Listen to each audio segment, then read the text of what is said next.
వీరిని కదిలిస్తే కన్నీళ్ళే. భార్యాభర్తలు ఇద్దరు గొప్ప చదువులు చదివారు, బాగా స్థిరపడాలని అనుకున్నారు. కానీ పరిస్థితులు అనుకూలించలేదు, ఆరోగ్యం సహకరించలేదు. చివరికి చేసేదేం లేక వేములవాడ రాజన్న ఆలయ మెట్ల దగ్గర జీవనం సాగిస్తున్నారు. చిన్న చితక పనులు చేసుకుంటూ అక్కడే ఉంటున్నారు. అయితే ఇటీవల వీరు ఇంగ్లీష్లో అనర్గళంగా మాట్లాడిన వీడియో సోషల్ మీడియాలో వైరల్ అయింది. దీంతో వీరెవరు, వీరి స్టోర్ ఏంటి, రాజన్న మెట్లపై ఉండాల్సిన అవసరం ఏమొచ్చింది, ఇలాంటి ప్రశ్నలు అందరినీ వెంటాడాయి. దీంతో బిగ్ టీవీ ఆ జంటను పట్టుకుంది, వారితో మాట్లాడించే ప్రయత్నం చేసింది. వారి దీనగాదేంటో మీరే చూడండి. ఇక్కడ మనకు కనిపిస్తున్న జంటను చూశారు కదూ. కరీంనగర్కు చెందిన జలంధర్ రెడ్డి, శిరీష దంపతులు ఉన్నత విద్యను అభ్యసించారు. జలంధర్ రెడ్డి LLB పూర్తి చేశాడు. అతడి భార్య శిరీష బీకామ్ కంప్యూటర్స్ పూర్తి చేసింది. అయితే తన భార్య ఆరోగ్యం సరిగా లేకపోవడంతో రాజన్న సన్నిధికి వచ్చి ఉంటున్నారు. రాజన్న సన్నిధిలో ఉంటే ఆరోగ్యం మెరుగుపడుతుందని నమ్మి అక్కడే జీవనం సాగిస్తున్నారు. జలంధర్ రెడ్డి అక్కడే చిన్న చితక పనులు చేస్తుండగా భార్య శిరీష కూడా పారిశుద్ధ్య పనులు చేస్తుంటుంది. అక్కడే దొరికింది తింటూ ఆ మెట్ల దగ్గరే ఉంటున్నారు. అయితే తాము ఎవరిని యాచించమని, కానీ ఎవరైనా డబ్బులు ఇస్తే తీసుకుంటామంటూ చెప్తున్నారు ఈ దంపతులు. అరే గోళీలు ఉన్నాయా మీ దగ్గర? టాబ్లెట్లు ఉన్నాయా? ఎక్కువ రోజు ఏమేమి గోళీలు వేసుకుంటారు మీరు? ఇంకా వేరు గోళీలు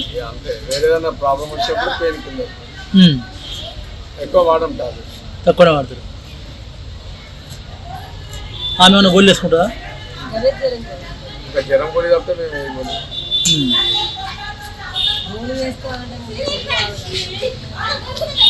మరి మీకు ఫుడ్ ఇస్తారా రోజు?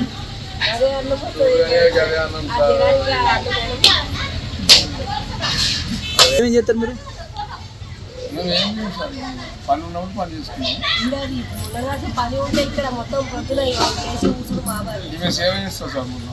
ఊడతావా? నువ్వేం చేస్తావు రోజు? ఏది శివుని విగ్రహం? డబ్బులు అడగారు.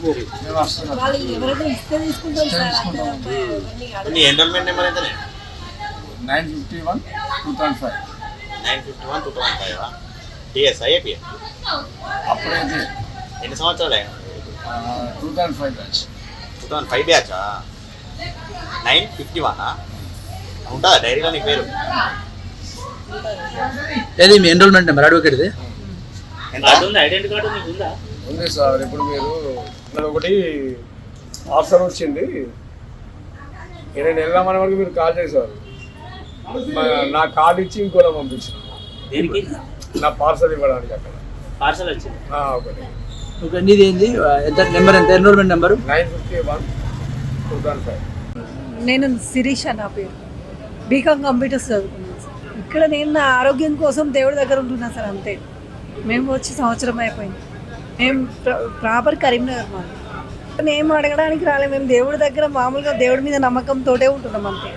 మా సార్ కొబ్బరికాయల దగ్గర పనిచేస్తున్నాం. నేటివ్ వచ్చేసి మంతని, పెద్దపల్లి డిస్టిక్. కాకపోతే మేము చిన్నప్పటి నుంచి చదువుకున్నది లా చేసింది హన్మకొండ. కెనడాలో ప్రాక్టీస్ చేస్తున్నాను. మా మిస్సెస్ బీకామ్ కంప్యూటర్ చదువుకుంది. మేము ప్రస్తుతం ఇప్పుడు ఇక్కడ ఇంతకుముందు చెప్పుల స్టాండ్లో పనిచేసినాం, బాత్రూంలో చేసినాం. ఇప్పుడు ప్రస్తుతం కొబ్బరికాయలు కొట్టే దగ్గర వర్క్ చేస్తున్నాం. Because of we are not beggars. కాకపోతే ఎలాంటి మాకు సపోర్ట్ లేదు, ప్లస్ రెసిడెన్స్ లేదు. మా మిసెస్ హ్యాండిక్యాప్. జర అందరూ మీరు మీడియా ప్రతినిధులకు అందరికీ మేము విన్నవించుకునేది ఏంటి అంటే, చాలా కూడా ఆమెకు ఒక పెన్షన్ వచ్చేటట్టు చేస్తే, ఇంత ఇల్లు అనే మన రూమ్ అకామిడేషన్ రెసిడెన్సీ ఇస్తే మాకెంతో మేలు చేసిన వారు అవుతారని మేము. వేములవాడ శ్రీ రాజరాజేశ్వర స్వామి దేవస్థానం, భీమేశ్వర స్వామి ఆలయం, బద్దిపోచమ్మ ఆలయ పరిసరాల్లో సుమారు 100 మందికి పైగా భిక్షాటన చేస్తూ జీవనం సాగిస్తుంటారు. అయితే ఇటీవల అధికారులు యాచకులపై స్పెషల్ డ్రైవ్ చేపట్టారు. ఈ డ్రైవ్లో ఈ జంట మాటలు విన్న అధికారులు షాక్ అయ్యారు. ఇంగ్లీష్లో మాట్లాడుతుండడంతో అందరూ అవాక్కయ్యారు. వీడియో తీసి సోషల్ మీడియాలో పోస్ట్ చేశారు. ఈ వీడియో కాస్త వైరల్గా మారింది. మరోవైపు ఇటీవల కొన్ని ఘటనలు భార్యాభర్తల మధ్య అనుబంధానికి మచ్చ తెస్తున్న తరుణంలో ఇలా భార్య కోసం భర్త రోడ్లపై బతకడం ప్రతి ఒక్కరిని ఆలోచింపజేస్తోంది. ఎలాంటి పరిస్థితుల్లోనైనా భార్యాభర్తలు ఒకరికొకరు తోడుగా ఉండడం ఆ జంటను తెగ మెచ్చుకోవాల్సిందే.